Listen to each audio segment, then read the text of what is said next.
करंज येथील गोशाळेचं उद्घाटन मुख्यमंत्री देवेंद्र फडणवीस यांच्या हस्ते होणार आहे।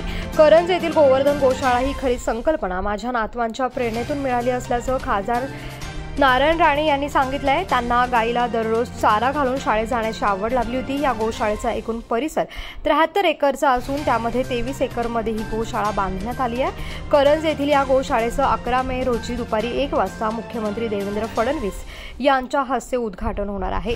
गोशाळेच्या उद्घाटनासाठी उपमुख्यमंत्री एकनाथ शिंदे आणि अजित पवार यांना देखील निमंत्रण दिलं आहे।